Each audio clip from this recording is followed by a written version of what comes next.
Group champion Bangladesh, সেমিতে প্রতিপক্ষ নেপাল। চলুন জেনে আসি পুরো বিস্তারিত। সাফ অনূর্ধ্ব-19 টুর্নামেন্টে বাংলাদেশের সেমিফাইনাল নিশ্চিত হয়েছে আগেই।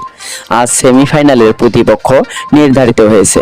16 মে অরুণাচলের ইউরোপিয়ান গোল্ডেন জুবলি স্টেডিয়ামে বাংলাদেশ সময় বিকেল 4টায় নেপালের মুখোমুখি হবে বাংলাদেশ।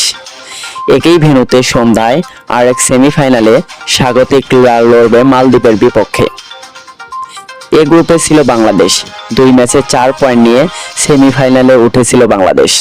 আজ মালদ্বীপ ও ভুটানের মধ্যকার ম্যাচ 2-2 গোলে ড্র হওয়ায় বাংলাদেশ এ দল গ্রুপ চ্যাম্পিয়ন হয়েছে। মালদ্বীপ 2 পয়েন্ট নিয়ে গ্রুপের রানার্স আপ। আজ একই ভেন্যুতে দিনের অন্য ম্যাচে অন্য গ্রুপের খেলায় স্বাগতিক ভারত 4-0 গোলে নেপালকে হারায়। ভারত 2 ম্যাচের পূর্ণ 6 পয়েন্ট নিয়ে গ্রুপ সেরা রয়েছে। নেপালের গ্রুপ রানার্স আপ হিসেবে পরের রাউন্ডে খেলবে। বাংলাদেশ এ গ্রুপের চ্যাম্পিয়ন হওয়ায় বি গ্রুপের রানার্স আপ নেপালের মুখোমুখি হবে।